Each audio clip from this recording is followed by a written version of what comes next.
Oh, hey guys. My name is Michael the Hebrew Hammer Brown. This is episode 155 of Beer, Sports, Whatever. I have the pleasure of being joined by Mr. Jamie Cutler. Make sure you got like 26 things going on, so I don't want to forget anything. You work for PFF, Pro Football Focus. You've got a new podcast coming out called The Betting Pod. Betting Edge Pod. Betting Edge Pod. Yeah. And you are the head contributor for Around the Block, Seattle Seahawks. All of those are correct. Yeah, a lot going on. It's been a busy couple of weeks, but finally got on with Around the Block. We're officially here to get the pleasure of working with you, Mr. Brown. Hey man. Look, Around the Block is like this weird, like funky family. It feels like, and it's a pleasure to be a part of them. But like, if we ever get together for like a big barbecue, like it's gonna be like a bunch of like distant cousins getting together, and we all end up drinking around the bar for the entire night, and half of us end up without our shirts on doing the cha-cha slide at the end of the night. Like, do you have that same similar vibe of Around the Block, or am I totally off base? No, I think you're exactly on base. I think it just seems like a bunch of guys who in any other circumstance would never, ever want to do this together. But for some reason, we all love sports and love talking about it. And now it's just a big group of weirdos. Yeah, like we've all like found each other. Like everybody's found each other within like the weirdness, and I'm here for all of it. All right, so before we get started, it is time to announce Symbol is where the stock market for sports, where you can buy and sell virtual shares of your favorite teams using real money. Each time your team wins, you earn a win payout. If your team loses, you lose nothing. Symbol offers trading for the NFL, NBA, MLB, with college football coming this fall. Visit simbull.com today and use promo code BSWPod to earn a $10 deposit bonus on your first deposit. That's simbull.com. It's a mouthful. Hey, thank you so much. All right, look, first of all, what are you drinking tonight? Because I got a feeling tonight you and I are going to get into some topics. We're not going to agree on everything, but that's what makes this whole thing fun. Canadians are usually good at agreeing tonight. I'm not so sure I'll be on that side of things. Okay. We'll see what happens when we get to the Astros talk. I've got a Stella here. I just, nice, easy, simple, pretty easy. Rolling Rock. All right. I feel like you and I are like drinking like the easiest beers just to have when you're sitting around a table just shooting the shit and talking sports. All right. Let's get straight into NFL training camp 2021. I feel like this year is going to be one for the ages in the NFL. I don't know who's going to win what. I'm assuming the Dolphins are probably going to win the Super Bowl as a Miami Dolphins fan. But like this year, there's so many different storylines. Is Deshaun Watson going to jail? Where is Aaron Rodgers playing? Is Richard Sherman going to find a team that will take him? There's so many storylines. Do you have a storyline that you are fixated on league-wide? Not necessarily with the Seahawks, but league-wide. I got to say, for me, it's Rodgers. It's got to be the Rodgers situation. He's the best quarterback, second best quarterback, whatever. Him and Mahomes, it's almost a toss-up for me. And he may not play only because he doesn't agree with the organization. It's not a contract issue. It's not a teammates issue, not a coaching. It's the head of the organization. For me, that's just so fascinating to watch and see how it all plays out. Yeah, I'm with you. The mothership says we thrive on weird. Factual. Don't call him Jay Cutler. Don't call him Jay Cutler. All right, I've gotten it a lot, I got to tell you. For years and years now, I've actually gotten it. And funny enough, his birthday is the day before mine. So very, very weird. When's your birthday? When's your birthday? I'm April 30th. He's the 29th. Okay. Here's the thing. He screwed up things with Kristen Cavallari. Like, come on. Like, how do you screw things up with Cavallari? All right. I'm a gay guy. I gotta. It's the name. I got to stick with it. Well, I love my girlfriend. Best girlfriend I've ever had. I'm just saying, Kristen Cavallari, she's hot. All right, there's no dancing around her. She's hot. She's a very attractive woman. Jay Cutler's an idiot, though. He's a moron. Cutler sucks. You know what? Miami Dolphin legend Jay Cutler. I was just gonna say, I think I have a beautiful photo. It was my fantasy football pick for a couple of years. Was him in that beautiful press conference. Got the turquoise on. He's sitting there, just cold face. Clearly doesn't want to be there, and he looks. Yeah. He's handsome. He's got to give him that. He's handsome. Like what's it called? Like when he goes into the Hall of Fame, is he going to go in as a bear or as a dolphin? It's an honest question. It's a fair question that the masses deserve to know the answer to. He's the Around the Block Hall of Fame. He'll be our first induction when we start the Around the Block Hall of Fame. It'll be Jay Cutler, Dolphins legend. Yeah, see, I don't know who's a bigger legend, him or Dante Culpepper as a Dolphin. Jay. You think Jay was so? more infamous. Yeah, he left TV, had this incredible gig, and he goes, you know what? See you later. All right, that's fair. Let's get to your Seattle Seahawks, all right? Because here at Beer Sports Whatever, people who listen to the show, thank you all very much, obviously, probably didn't realize they were going to get a healthy dose of Seattle Seahawks talk tonight. So you know what? You're welcome. Joel, no one roots for the Lions, okay? I'm so sorry to tell you, literally nobody roots for the Lions. Realistic expectations for the Seahawks this year. Let's start off there. I mean, is it Super Bowl? Is it make it to the playoffs? Give us a temperature gauge of where fans are with the Seattle Seahawks in the upcoming season. I think record-wise, I was going through this in my head. I looked at the schedule just to think about it because I figured this would come up at some point. I figured, you're going to ask about them. Sure. I got to tell you, I think I would have said 11-5, and now I'm realizing it's 17 games, so it's 11-6. But I think 11-6 where they stand. I don't know if that's going to be the division. I mean, it's the toughest division in football. Let's be realistic, right? You've got the Rams adding Stafford. Kyler added 14 old people, so I don't know, JJ and AJ Green. I'm not sure if they're going to help that much, but that's what people think. And then, the 49ers are healthy again, right? They've got everyone back. Nick Bosa, no one's talked about Nick Bosa, but Nick Bosa's back. So I think it's a tough division. That means 6 of your games right there are going to be against top competition in the NFC. So I'm going to go 11-6, but I'll be disappointed if it's out in round one again. I need at least a victory in the playoffs, move on. Pete's got to show that. I wouldn't hate a Seahawks Dolphins Super Bowl. I mean, I would. Yeah, I'd have you back on the show for a Seattle Seahawks Dolphins breakdown of the Super Bowl. Like I'm here for that. Back though. I'm not back otherwise. Well, no, you're welcome back anytime. I'm just saying for that specific show, like I would be more than happy to have you back. We'll do that one live. That would be we'll get Ronnie to shoot us out there, and we'll be in person for that. We'll get the crew together. Maybe get some of those boys. I will be in Vegas for Dolphins Raiders in September. So okay. I already anticipate. The first time I was in Vegas, I did a live podcast from the PBR bar. Yeah. That was fantastic. In case anybody is hearing any noises outside, I'm pretty sure like thunder and lightning are going to take my house any minute. And if I'm going to go out, honestly, this is probably the one thing I would choose to be doing is doing a live podcast of Beer Sports Whatever for Around the Block. So if you guys see the lights go out, that's what it is. I mean, are you still a believer in Pete Carroll and Russell Wilson? I know Russell Wilson wanted out. I mean, I know he cries more than a newborn baby in the media, most of which probably has to do with his wife. Again, very attractive, but, a little bit of a diva. There's nothing wrong with that. But would you agree that Russell Wilson's wife, Sierra, phenomenal singer, gave us 1-2 Step, great song. She's a little bit of a diva, and I think that's rubbed off on him. But where is the fan base at? Where are you at in the belief factor of Russell Wilson and Pete Carroll? So as someone who's always on Seahawks Reddit, I'm on the Twitter, I'm on the Reddit, you could see a divide very quickly that was, hey, I'm Team Pete, hey, I'm Team Russ. I choose to believe that the moves they made this offseason signal that they're supporting Russ, and I think the best move here is you go with the quarterback over the head coach in this situation. I mean, Pete's getting older. If it comes down to at the end of the year, I want Russ, but I think they can work it out only because they've had the success going into this. For me, though, that looks like adding Shane Waldron is the best thing possible, but Pete's got to stay off the offense because, they get hot. Schottenheimer started the year, right? First 4 games last year, they're blowing everyone to the water points-wise. The defense wasn't there, but they're blowing everyone out offensively. And then Pete comes in because, Russ has one bad turnover game against the Rams, and he shuts it down. So this year, he just needs to take the keys, give them to Waldron, and say, hey, you guys do your thing. Let's go tempo. Let's go screens, and let's see what happens. And they've got the pieces. They got Everett. They got Gabe Jackson, So for me, I think it's really got to be Pete's got to step back from the offense and really just focus on the culture building, which he's amazing at. No, I like Seattle. I think DK Metcalf might be the freakiest athlete I have ever seen in my entire life. Like, the kid is just a freak.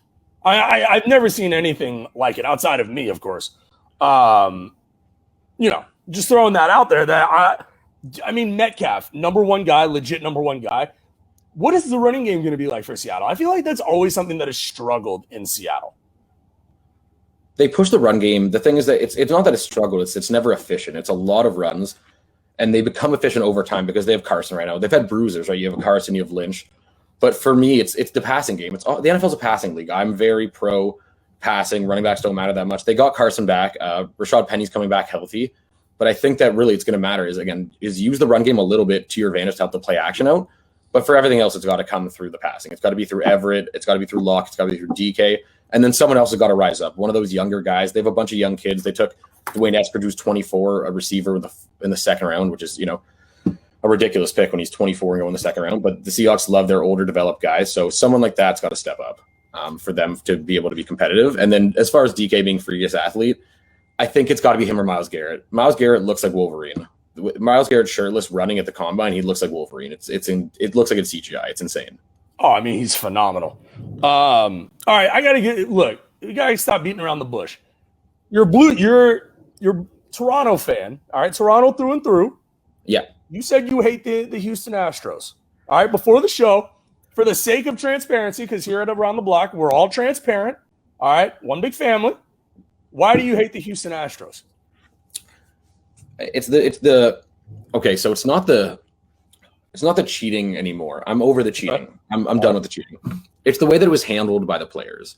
I've never been more disappointed in a bunch of players that were very likable before that time to now. Alex Bregman, Altuve. I mean, I didn't like Springer, and now he's a J, and it's frustrating because I don't want to root for him. But those guys there was no hey, we did this, we fucked up, we're sorry, let's take some punishment. It was like, oh man, we didn't have the wire, and he had a new tattoo he was having. There's all these bullshit excuses, and it was like, okay, you're busted. It's gonna come out regardless. Like, just go down with dignity. Cheating to win, sure. Again, the Patriots do it. Everyone still loves the Patriots. I mean, hates the Patriots, but that's fine. Just accept what you did, come out and say it, and then move on instead of all these like weird lies. And then there was nothing for them. There was no issues on there. The players got nothing. So I wish the players had a little more suspensions, something. There need to be more damage done. I thought they got off easy. Okay. To get a World Series. If they didn't get a World Series, maybe it's a different combo, but for me. So let me say so you got a buddy who's a Yankees fan, right? And Steve, before you go out on your soapbox, he hates the Yankees too. All right, the Yankees are a bunch of crybabies. Here's the thing, and we talk about this on the show, and it's actually very enlightening hearing from a fan who's not an Astro. Like, you're not an Astro guy. You would have never found out if Major League Baseball did not handle the situation as poorly as they did. This is all on Major League Baseball. The only reason why anybody knows anything is because Major League Baseball went to the players and said, tell us what you know, and you get immunity. So that's the first part that I would like to put onto the table. The second part is, where is the hate for the Boston Red Sox who got caught cheating the year after the Astros did? No one thinks about that. Then you've got these fans. It's 4.5 years later. You're throwing trash cans on the field in Chicago. Chicago and New York are the biggest bunch of whiny crybaby fans I have ever seen. Then the Yankees, the letter, why is the letter not being opened by Major League Baseball? That's another question. Why is Rob Manfred not opening that letter? And we fired Hinch and we fired Luno. I don't know what else people want. You're not people, you're family at this point. I'm just saying those are things that need to be talked about that just simply aren't. Yeah, you know what? The way the MLB handled things shouldn't be how we treat the Astros situation. We should look at it from an outside perspective. It shouldn't be that there's blame that they didn't handle it properly, because then we're kind of getting down to this is just the MLB's fault, which it's not. They cheated. But by the way, there should be issues with the Red Sox as well. I agree. That's not talked about enough. I completely agree. But that's a different story. They're also a bunch of scumbag players. Let's just call it what it is, right? It's the same thing. Love it. Love it. But you know what I mean? It just comes back to it was the way it was handled. It was the Red Sox players haven't had to go through that, and maybe if they did, I would feel that way. But the Red Sox players didn't do that, right? Like, again, it's just the way they came out. They're doing these interviews, and they're just making up these lies that are just such bullshit. And you could just read it. You could smell the bullshit from everywhere. It was like that tattoo story when he said he didn't pull his shirt off because they held his shirt because the tattoo, and they were trying to take his shirt off when Altuve ran in. That's the biggest load of shit I've ever heard in my life. That really, really pissed me off. That was the one that kind of was like, oh, you're kidding me. Like they think we're stupid or something. So that was where it kind of drew the line for me. But the cheating's done with. Like, that part I can forgive. It's just the way it was handled. I can't forgive the way it was handled by them and by the MLB. Both sides were. Sure. The one part of the Altuve thing that really pisses me off, though, is the John Boy throwing the buzzer thing out there with no repercussions. First of all, he had no evidence. None. He had nothing. He had no evidence. And that's the thing, is in today's media world, you can just send out 140 characters, and if you're wrong, it's like, oh, my bad. But he's like, they've never done that, And I just love how we live rent-free in every single person's mind. Not you, but like Major League Baseball as a whole.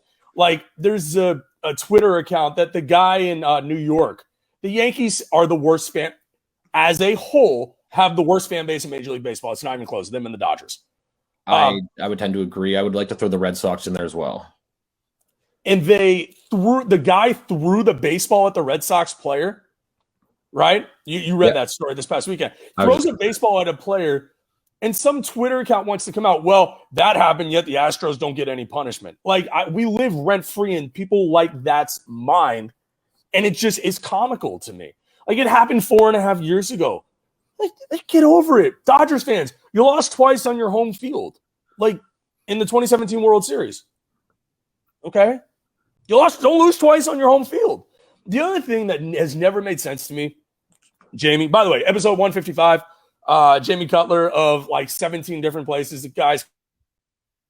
All right. There we go. Jamie, you there? Yeah. All right, look. Nothing literally. Oh, wait a minute. Oh, wait, hold on. All right, there we go. Jamie, you hear me? We're good? Yeah, I'm back. All right, let me tell y'all something. All right, ain't nothing going to stop Beer Sports, whatever, from being online. Doesn't matter if there's a power outage. Look, we are literally in the dark here, going strong. You there? Yeah, I'm here. You hear me? Okay. Yeah, perfect. All right, so we're talking. Look, we're going to get to all these comments later. We got Steve saying that we're clowns. All right, whatever. Bottom line is the Yankees suck. All right, the Yankees, terrible. All right, terrible situation in New York. You absolutely hate to see it. But look, see, we just had a productive conversation about the Astros, and we're still buddy-buddy, right? For now. See, it's things like that being said that are just so hurtful. All right. What do you think, Astros-wise, we should do at the deadline? Obviously, top 3 team in Major League Baseball record-wise. Jordan's in a slump. Alex Bregman's in a slump. What do you think they need to do at the deadline in order to maintain their status in Major League Baseball as one of the 3 or 4 best teams? I think relieving. I think it's got to be relieving. There's a couple guys in the market I would go after. I know Rich Rodriguez has been talked about, Craig Kimbrel. I think those are 2 back-end guys that are going to cost you a lot. I think for them, I would go with a cheaper option. I'd go for 2 guys, and it would be Ian Kennedy. He's older. He's used to start. His arm's not where it used to be, but he's been good this year. He's had a great year, and I think he'll be a lot easier to get than those 2 guys. And then the other one is Iglesias for the Angels. And again, another guy that if the Angels are out of the running, I think they're just going to be like, hey, let's sell it. Let's sell the farm. Why do we need to keep these guys? And you'll be able to get them for a lot cheaper than Kimbrel. Kimbrel is going to be just a gross amount. I don't think he's worth what you're going to pay for him, especially when you have an all-star closer already. But I'd rather get those 2 guys that can come in the middle. They're going to take the pressure off, and Kennedy's been good this year, so I'd bring him in for sure. He's my number 1 target. Yeah, and I think Iglesias is going to be too tough to get from the Angels, especially in the division. It's going to make it incredibly tough. Who do you believe is going to end up winning the World Series at the end of the year then? Who's your pick now? What is it, July 19th with a ton of baseball left? Who's the early favorite to win the World Series? My homerism tells me to take the Jays, of course, but I can't do it. And if I'm being realistic, if I had a bet today, which we'll talk about on the podcast, I'm sure, in the betting podcast, but I have a bet on the Dodgers. Lame thing to say, but the odds are good enough that I think they're that much better than everyone. They're not even fully healthy yet. Seager's coming back soon. The guy's an absolute animal in the postseason, and I think if you're getting him back at this time, give him a little bit of rest even. I think they're going to win. I'm sure they'll pull off some stupid trade for like Max Scherzer and we'll get furious. But for now, I have the Dodgers as my favorite, and I'm sure in the coming weeks there'll be some trade where they're the major favorite. I swear on all that is holy, if the Dodgers end up with Scherzer, I'm burning the house to the ground. Wouldn't that be just the worst thing you can imagine? I think it wouldn't even be, I don't know if I'd watch. That rotation would be one of the best rotations I could think of in a very long time. I mean, it's like, congratulations. All right. I mean, whatever. Congrats, Dodgers. You won a World Series in a year with 60 games. Like, woo, congrats. Oh, we're not doing that. We can't do that. I'm not an asterisk guy for that kind of stuff. I just can't imagine. Yeah. Let's see. Good, Steve. Nice to have you on the show. All right, let's get to the miscellaneous section of the show before I lose my house to the great flood of 2021 here in Houston, Texas. Who's your favorite Catwoman ever? Anne Hathaway. Easy, quick, simple. I have Anne Hathaway. Sorry. It's my age, my demographic. It's where I am. It makes sense. It's the movies I've watched the most, and it goes for me. No hate Halle Berry, but let me tell you something. I hope Mary Elizabeth is my wonderful girlfriend. Love her very much. Anne Hathaway does not get the respect that she deserves. And finally, you, Jamie Cutler, have spoken the truth, my brother, that Anne Hathaway is the greatest Catwoman ever in the history of the Batman saga. It's true. I mean, she's hot. I mean, she's smoking. I mean, Halle Berry was dressed like a streetwalker in the Catwoman movie that she was in. Like, I understand the love that she gets. She's very attractive Catwoman. It's not Anne Hathaway. Anne Hathaway, top of the mark for me. And you find yourself going back to watch that one, right? I'm not really watching the other two, but that Anne Hathaway I'm watching. I watched those Batmans coming almost yearly. I'd say it's got to be close to yearly. No, I mean it's 100%. Okay, so we made it through the Astros hate thing to only agree on Anne Hathaway being the greatest Catwoman ever. It's fantastic. Okay, so this is the question: who's the hottest Catwoman? Is it still Anne Hathaway? I feel like it's Halle Berry. Damn, Halle Berry's just so pretty. Damn it! Sorry. All right. Okay. Anne Hathaway was the best. The question was, who was the hottest Catwoman? I guess I misremember the question. So hottest Catwoman was Halle Berry. There you go. That is my opinion. Which, I mean, I'm not going to argue with anyone on that. Listen, fine. You know what? I concede my agreement. I concede my statement. Anne Hathaway was not that. Whoa. Oh, power's back.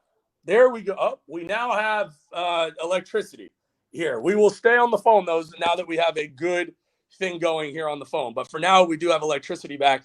Thank God. Okay. Episode 155, Beer Sports, whatever, live here on Facebook and on the Twitter. All right, Space Jam 2, what is your take? Have you seen it? I haven't seen it. I have plans to see it tomorrow, potentially. We'll see. But I'm going to see it. I think people are going in with the expectation that it's supposed to be this amazing movie and it's going to have an IMDb 8.5 rating, but it's a kid's movie. It's a stupid Warner Brothers kids movie that we don't give a shit about, that we know is just going to be dumb, and LeBron's in it, and Dame's in it, and Anthony Davis is in it.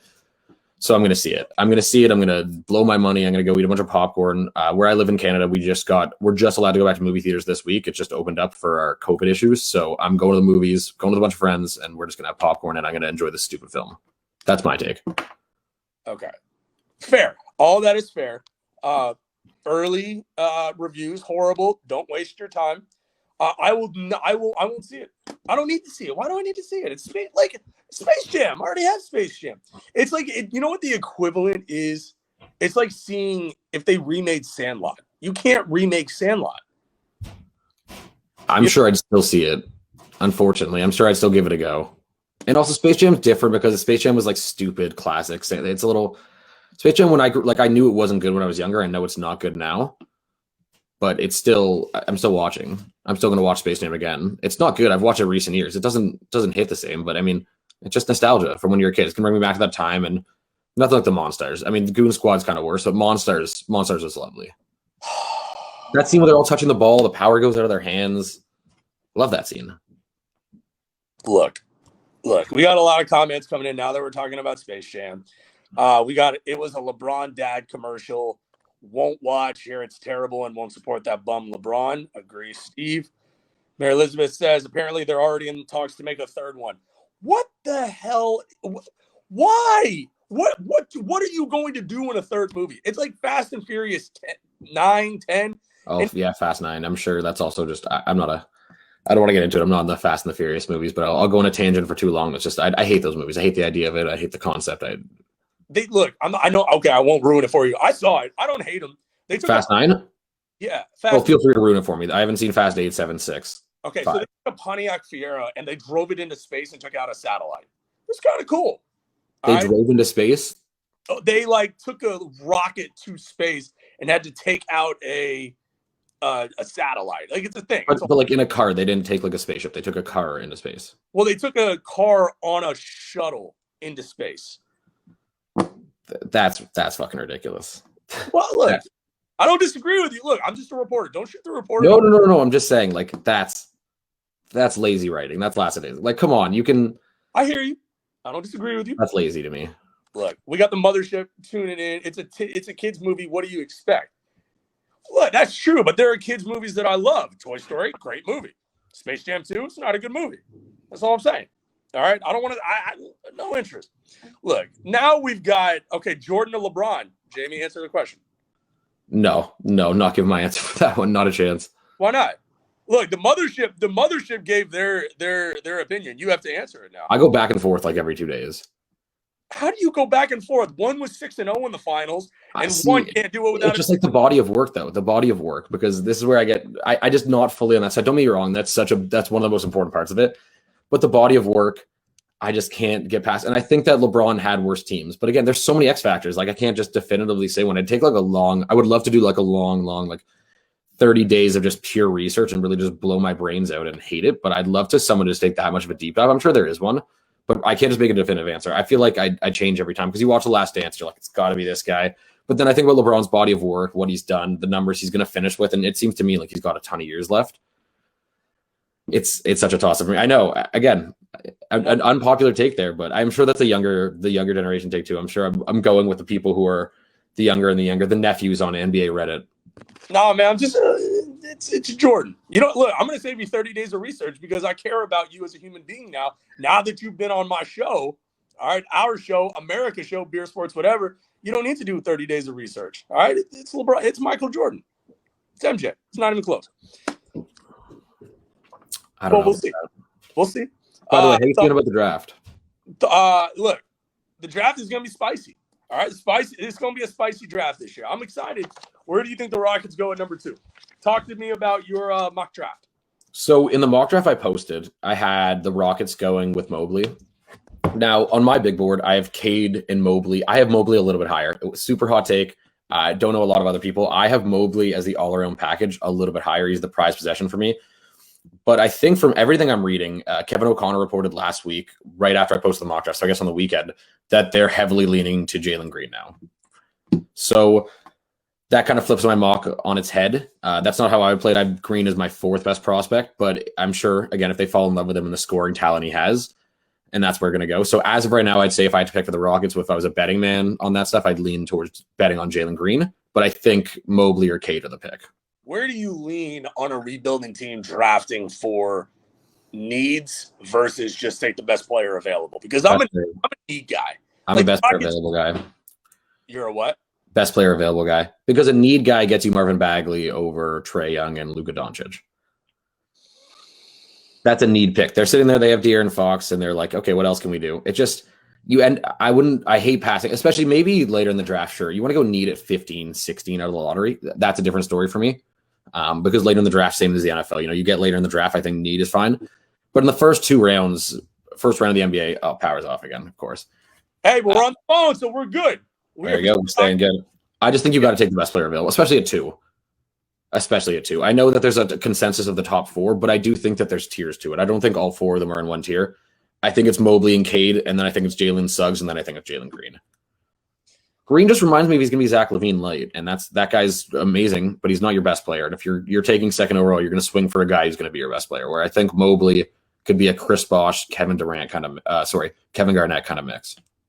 See, I think let me rephrase my comment, right? When I say need versus best player available, I'm saying that when you take Mobley, Suggs, and Green, very little separation between the 3. I think all 3 are going to be very good players.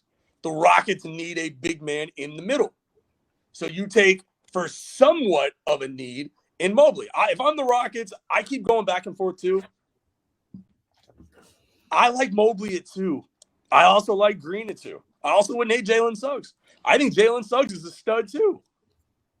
I think the Rockets need everything, though. I don't think there's one position. I don't think they have anyone on that team. And if anyone, to me, honestly, I think the best player on the team is Christian Wood. So if anything, I wouldn't take a big man unless you want to play Wood or Mobley at power forward and have a kind of Twin Towers-like thing. Is Wood a power forward or a center? It's the age-old question. I don't really know. He doesn't play defense like a center, I can tell you that much, but he scores like a center. He can score against those guys. He's quick. But I also think that at the end of the day, Christian Wood shouldn't be holding you back from making a pick. Because they're 2 different players. But even if he's not good enough to hold you back, you don't take a player that's a big man if you already have an Embiid or Jokic. I don't think Christian Wood holds you back from taking Mobley, regardless of where you think he plays. Oh, I totally agree. But Evan Mobley's a back to the basket 5. He's not he can post up, right? He can post up on a guy. Sorry, he can face up with a guy. If you've watched I've watched a lot of the tape. He can go right at you with a basket. He can dribble. Yeah, but Wood is a 4. Mobley is a 5. And Lewis Brown makes a good point, and he says they need young, athletic excitement. That's Jalen Green. Jalen Green is the pick. If you were the Rockets, Yeah. would you go up to go get number one? He's a quiet 6'5". You don't realize how tall he is until you read it says 6'5". Yeah. If you were the Rockets, would you trade 2 and 23 for 1 and 32? Not personally, I wouldn't, because I have Mobley and Cade the same, but I'm sure a lot of people would say yes. But I have Mobley and Cade on the same level for me, so no, I wouldn't. Gotcha. Okay, that's fair. Thoughts on the NBA Finals? I think it's been an absolutely fantastic NBA Finals thus far. I love the finals. I think they've been amazing. I was rooting for the Suns because I wanted Chris Paul to get his ring. I've been a Chris Paul fan growing up. I hate the people who are saying it's a bad finals because of the markets. Anyone who's trying to say it's a bad market because of finals, then you're rooting against small teams to win. You're just essentially saying I root for the Lakers and the Clippers and the Nets. It's ridiculous. It's so silly. Who cares? The ratings are the same. I think their ratings are up from last year, if anything. It's been a great finals. And I think Giannis, to me, has ascended a level that I didn't think he had in him. I really am surprised at how well he's playing. And he seems like, even when he missed the free throws mentally, he looked amazing. He missed, 5 in a row last week? Was that not last week, on the weekend? And he didn't seem like he gave a shit at all. I'm going to tell you this. He was known for years on this show as the Greek salad. All right? I hated him. Hated Giannis. Thought he was a bum. He's playing out of his mind. I mean, he's helped win the last 2 games. 1 game on the defensive end, 1 game on the offensive end. He's taken the ball to the hole when he's needed to. For years, I was just so all in on James Harden being our guy, being the guy, that I'll be honest, I was blinded by that fandom. Giannis is just taking it to a different level. And I hate to say this, I'm a Giannis guy now. I like Giannis. I have nothing against Giannis. I think he's a humble guy. He's 26. I think he has the capability of being a face of the league type of guy. And I think Milwaukee, trading for Drew Holiday, I thought was huge for them. Huge for them. Pat Connaughton playing a great series as well. But who do you think wins this series ultimately? I think the Bucks take it. It's just 2 games left. Now, that doesn't mean the Bucks win in 6, but I think at the end of the day, Giannis has it figured out. It just seems like even when Aiden's standing there and they're building their mini wall, because the Phoenix wall is different than the other teams that have built the wall, very honest. But he's figuring out. He's attacking at better angles. He looks like he's figured them out, and he doesn't care. He just looks like he's driving hard. He's not forcing. He used to force threes up, and he would just be like, okay, you're just settling. He's not settling right now. He's just attacking. I think he's realizing, like, there's 3 games left. Like, what am I holding it for, like, just empty the tank on these guys? And he's been fantastic. He's modern day Shaq. Yeah, it's with better defense. Modern day Shaq. That's a little strong for me. But in the sense of like no one's stopping him in the paint pretty much right now. Because if you're like, let's say you're Embiid, then he's just going to go past you.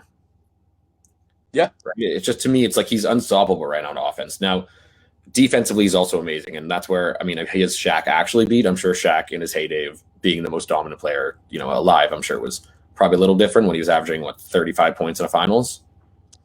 Yeah, 32, some crazy. No, I mean it's absolutely nuts. And then this is the ultimate thing. Who would have thought Giannis would win a ring before Harden? And Harden ring chase. Yeah, ring chase. And good for Milwaukee, man. Milwaukee, a smaller market in the league, but they've shown those live video ins at their stadium during the games have been incredible. I mean, it's just been downright awesome for the league. Shifting gears a little bit before we wrap up. News story came out today. We are told the Miami Dolphins have enough lingering questions about Tua's ability and future. They would still consider trading for Deshaun Watson if his legal situation is somehow resolved in time for the season to start. This is according to Pro Football Network. Your thoughts on this news if you're a Miami Dolphins fan? I don't trust that report. I think Miami's got a pretty intelligent front office, actually, and I'm sure not a lot of people say that, but I think they've done a really good job. Flores made a couple. Chan Gailey was a really questionable call. I will talk about that another time, but that one didn't make sense. But the rest of it, everything Miami's done has been smart. So I don't think they're ready to give up on Tua. I think maybe keeping tabs on the Watson situation is a little different. But to me, I think for Watson, it just seems like all the evidence against him. I'm sure that's going to be controversial, but I just can't imagine he's fully innocent in the situation. Like, there's, how many people does it take for us to be like, okay, so for me, I don't think this is getting solved anytime soon. I know that Ian Rappaport talked about it today, saying that they haven't really listened to anyone because the NFL is going to wait until it's settled between, number one, him and the team, and also the criminal charges, right? It's an ongoing investigation. So that's why no one's saying anything. The NFL is waiting for settlements as well as the criminal charges. So I don't see anything happening, to be honest, before the season at least. Maybe he'll get traded mid-season. It'll be a next year thing, but I really don't see Deshaun Watson playing to start the year. And I'd be absolutely shocked if that worked out somehow. I'm hoping, man. I would love Deshaun Watson in Miami. I know I'm in the minority on it. I've said it for a couple months. The perfect place for him to be would be with the Dolphins. He wants to be there. He's under contract. He's an upgrade over Tua. And if he goes to the Dolphins, we would be in the conversation for a Super Bowl. 100%. I agree that you would be in the conversation for the Super Bowl, but there's got to be a looming suspension, right? Like something's got to happen. What do you think? I'm thinking it's going to be they're going to suspend him 10 games, and the Players Association will get it knocked down to 8. So he'll be out for 8 games. I could see them doing like a 14, something like dropping the hammer on him. It's such a big face. He's such a big name, and I don't think after everything they've done. Remember when they gave Brady more games than they gave Ray Rice? Like it's just been a bad look forever. So I think they've got to just drop the hammer on him and really, really go to town and say, okay, we're gonna make an example of Deshaun Watson. I think it totally depends on how the charges unfold, because there's nothing criminal yet. It's been civil up until this point. Of course, but there are ongoing investigations. So we'll wait and see, right? We will wait and see. Did you see the story today about the Peyton and Eli Manning headlining an alternate Monday Night Football telecast? I think this has the opportunity of being one of the best things ESPN has done in years. So Monday night's been terrible since Gruden left. I don't know if you feel the same. I am the biggest Tirico Gruden fan. I love those two. I was excited. Monday nights were awesome. And now Monday kind of sucks. The broadcast is kind of shit. The games have not been great lately. And I know there's a reason the games aren't amazing, but still they just have been kind of a letdown last year. So I'm excited to see that. Now, I'm in Canada. We have TSN, not ESPN here, which broadcasts all the ESPN stuff usually, but sometimes we won't get it. So I'm really hoping I don't have to search out a stream. But I think, as you said, that has potential to be 1,000 times better than their ESPN Monday night. And they've been trying to get Manning on regular Monday night for years. So, we'll see what happens. And I'm sure it can't be worse than Levy, Riddick, and what's the other guy? Brian Greasy. Thank you. Jesus. Yeah. This is the coolest thing, though, because it's in production with Omaha Productions. So the name of the production company is Omaha Productions, which I think is awesome. It complements traditional telecasts on ESPN and or ABC each week. It's going to be on ESPN2. Peyton and Eli will come in from remote locations. Celebrities, including iconic and current players, will join. This is going to be awesome. I'm so in for this. And Manning both Mannings I find to be incredibly fun and entertaining type of guys. I fully agree. The last story I want to get to is the Washington football team is looking for a new team and logo. Mm-hmm. You had a comment about this on Twitter. Do you have a favorite name in the running? And a lot of the names that are being thrown around, the Monarchs, the Presidents, the Red Wolves, the Commanders, and the Renegades. Do you have a favorite in that group? Yeah, Red Wolves all the way. I just think it's so cool. There's been a couple designs, the story behind it. I think everything involved, it's so cool. And the design someone made was really, really cool on Twitter. I saw a great design for it. I don't hate any of the other ones. I'm not huge into the Renegades and the Commanders. They're a little too much, be like the Generals almost. I like to make it new. So I'm big on Red Wolves. What about you? Here's the thing. I'm going to go a different way on this. All right. They're missing such an opportunity to name one of the teams the Washington Abraham Lincolns or the Thomas Jeffersons or the George Washingtons. The team should be named after a president. That's not a bad idea. Which president, though? Do you want to call them the Obamas?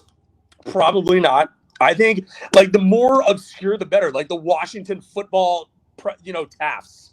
Or okay. I like that. No, that's it. Done. Don't even name another one. We're good. Yeah, that's perfect. The Polks, the Buchanan. Yeah, this is great right here. The Washington football, the Washington Buchanans. Imagine you would just have the Nixons. The Nixons isn't bad, but they're missing such an opportunity. It would never happen. But how fun would that be? Imagine a football helmet with Abraham Lincoln's head on the side. I would buy one of those in 10 seconds. Yeah, the Sixers get away with doing Benjamin Franklin pretty well. Yes. And you'd have, in the middle of the field, you could have maybe a rotating president. Every year you would be named after a different president. That'd be so much fun. The only thing is what happens when you start getting to the newer presidents and it gets pretty controversial. Oh my God. LOL Samantha coming in hot with the Washingtons. The Van Buren's? Are you kidding me? Who is the Washington Reagans as well? The Reagans could be a hotly debated one. Oh my That'd God. be some real controversy, which I mean, Washington, we all know, does that very, very well. I'm just saying, man. Like, yeah, the Red Wolves. Okay, great, nice job, Jay. Like, yes, great name. But like, it's a boring choice. Yeah, but it's got to be something funky. It's got to be something out there. They've been through too much shit. That's true. I mean, LOL Samantha came out hot with Washingtons. The Washington Lewinsky's. It's probably a little bit too controversial, but I don't think that one's gonna fly as much. I don't think so. I mean, you could do some really like neat promotions with that, but I don't think you can get away with it. And also, the one thing about the presidency that I'm sure will cause concerns is whatever party they're not on that side, there's going to be a lot of issues. It's just too controversial. They'll never do it. Washington has too many issues going on. He's an idiot, but he's not that stupid. Oh my God. Okay, we're gonna end the show with the Washington Lewinsky's. I heard they suck. All right, this has been episode 155 of Beer Sports Whatever with Jamie Cutler. Jamie, drop whatever you would like to the people here. And God said, "Let there be light" once more. Perfect timing. No, just follow me at PFFJame on Twitter _PFF_Jame, and that's about it. I'll be back. New podcast is coming out. I think first one's gonna be Monday, the Betting Edge. I'm sure Mike will be on at some point throughout the year. A lot of betting, and we'll touch base on the NFL. We got a couple different ones lined up over the next couple weeks. Some good guests, so it'll be good to listen and get it going, and we'll see where it goes. Hey man, you invite me on, I will be there with bells on. I am known to put on a costume or two, so whatever you guys need, consider me in. This has been episode 155 of Beer Sports Whatever. Beer Sports Whatever is proud to be a part of the family over at Around the Block. Make sure to follow Around the Block and the many, many sites that they are operating on Twitter. Follow Around the Block on Facebook. We will be back Wednesday night, it appears, with another very special guest, but not more special than you, Jamie. Actually, I should say you guys are equally special. I'll take it. Hey, man, consider it a win. Y'all have a great week. Jamie, thank you so much for coming on again. It was an absolute pleasure. Thanks for having me, Mike. Have a good one.